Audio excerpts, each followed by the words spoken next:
Think you know every muscle car legend from the disco decade? Think again. The 1970s weren't just about screaming decals and hood scoops. Some of the most savage machines wore their horsepower in total disguise. These are the unknown sleepers, the ones that looked like grocery getters, but packed enough punch to dust real muscle at the stoplight. You might walk past them in a parking lot today and never know, unless you know. Ready to have your mind blown by the cars nobody saw coming? 1972 Ford Maverick Grabber 302.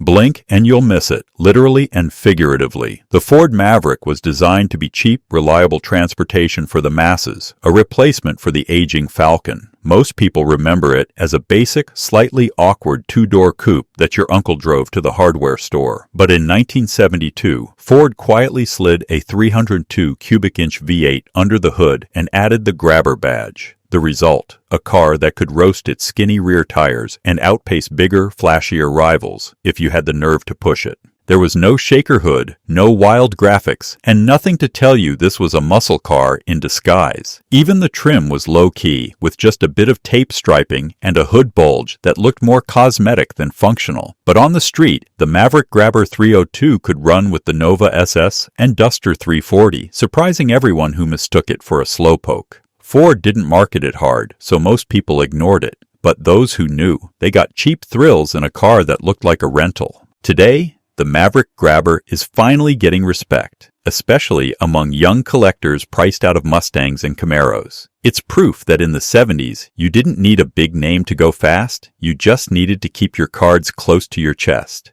1977 Pontiac Ventura SJ 350. If you ever see an old man in a plaid jacket driving a 77 Ventura SJ, don't laugh. He might have the last laugh. The Ventura was Pontiac's answer to the Chevy Nova, usually sold as a sedate family car. But for one brief shining moment, you could get it with a 350 cubic inch V8 and the SJ package, a nod to Pontiac's sportier Grand Prix trims. Outside, the Ventura looked like every other GM X-body, with nothing more aggressive than a vinyl roof and wire wheel covers. But under the hood, it shared much of its DNA with the Firebird. The 350 SJ could pull off low 15-second quarter miles right out of the showroom, on bias ply tires no less. Why does no one remember it? Pontiac never pushed it, focusing their performance image on the Trans Am instead. The Ventura SJ was left to gather dust in small-town dealer lots, often picked up by retirees who just wanted air conditioning. But hand the keys to a teenager, and suddenly, Grandpa's car became a burnout machine. Collectors are just now waking up to these forgotten sleepers. Most have been driven into the ground or turned into lowriders, but a clean SJ can surprise anyone who thinks a Pontiac badge only means slow. 1973 Dodge Dart Sport 340. The Dart was Dodge's answer to every basic transportation request in America. But for a few years in the early 70s, the Sport 340 version was the stuff of urban legends. To the untrained eye, it was just a commuter car with some striping, maybe a fake hood scoop if you squinted. But under the hood was Chrysler's legendary 340 cubic inch small block, underrated and ready to throw down.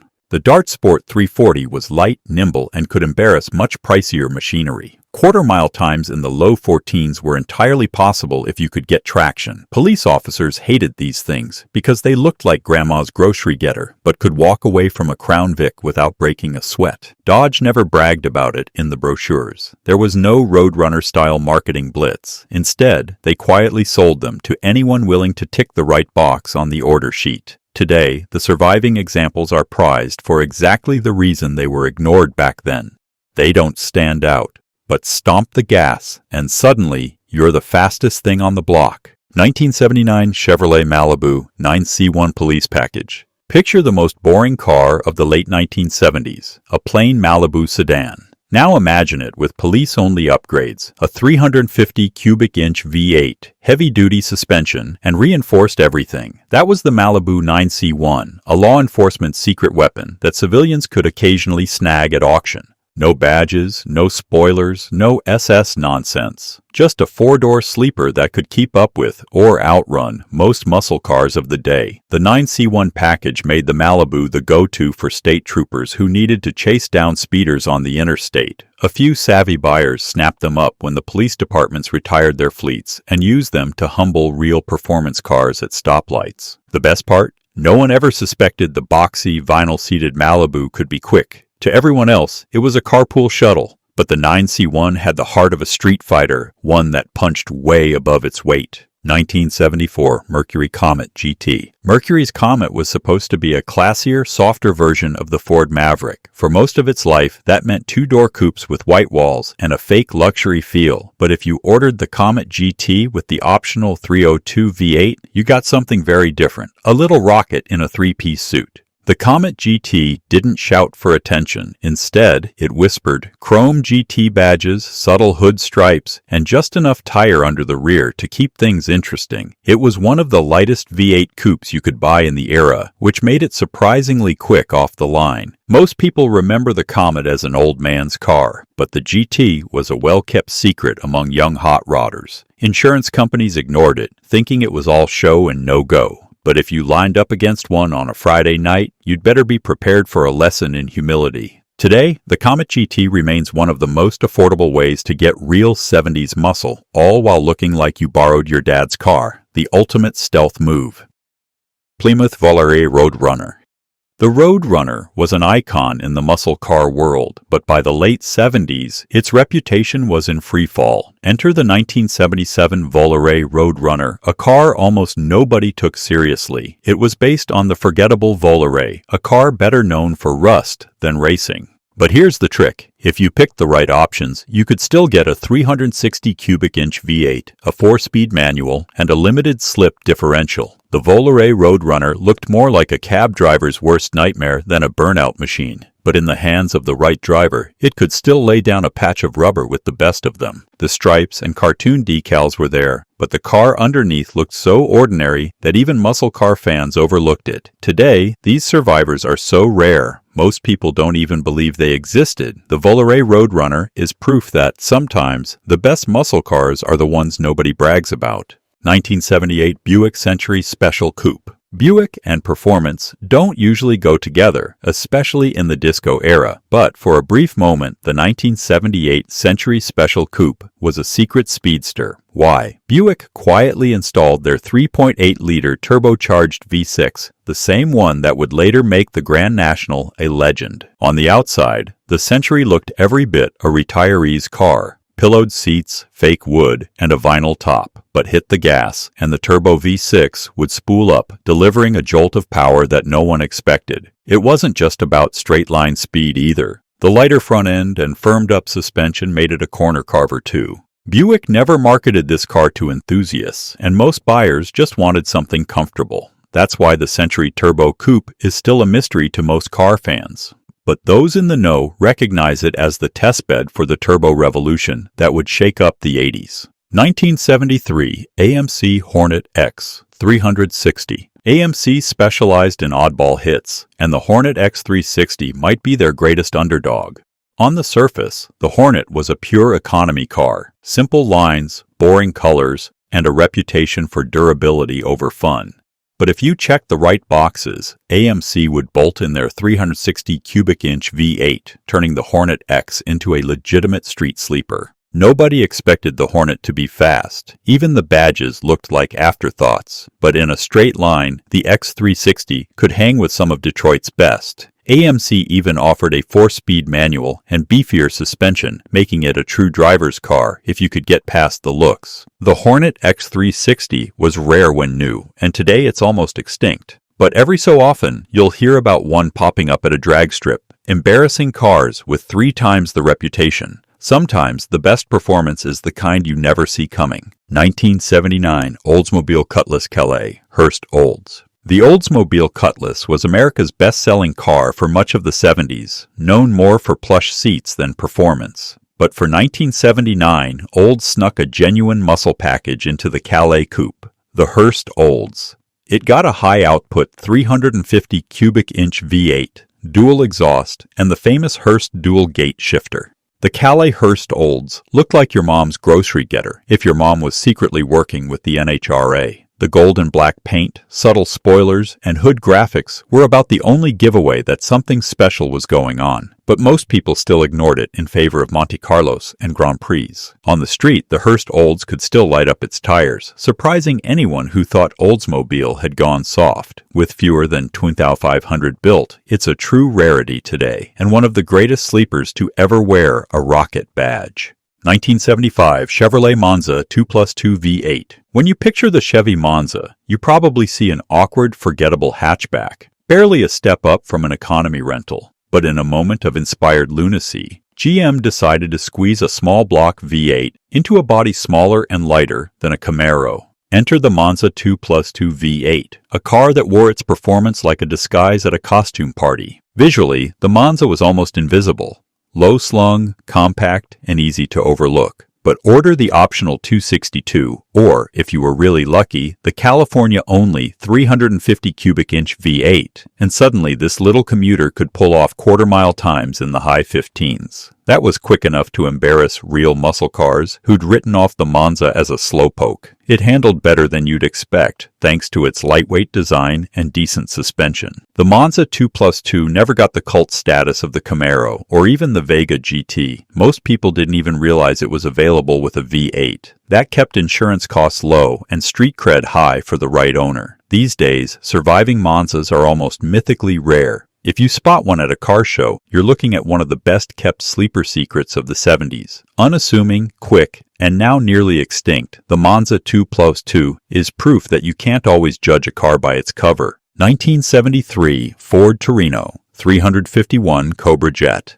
By 1973, Ford's Torino had become the quintessential American family car. Big, comfy, and about as threatening as a bowl of oatmeal. But if you knew where to look, you could find the 351 Cobra Jet option lurking on the order sheet. This wasn't just any V8. It was the last gasp of Ford's true small block performance, complete with solid performance and plenty of torque. The Torino 351 CJ looked completely anonymous, especially if you skipped the Go Fast decals and striping. Most of these cars rolled out of showrooms in muted colors, vinyl roofs, and plenty of chrome, a perfect disguise for a true muscle car heart. Pair the Cobra Jet with a 4-speed manual and a 350 rear axle, and suddenly you had a car that could shock Mustangs, Camaros, and just about anything else on the street. But hardly anyone paid attention. The world had moved on from the muscle car wars, and Ford didn't make a fuss about the CJ in its brochures. These Torinos disappeared quietly into suburbia, often handed down as family sedans. But enthusiasts knew the truth. Find a real 351 Cobra Jet today, and you've found one of the last and most overlooked performance bargains of the 70s. 1976 Dodge Aspen RT 360. Nobody remembers the Dodge Aspen for performance. Built to chase down fuel economy buyers in the thick of the malaise era, the Aspen was as plain as a paper plate.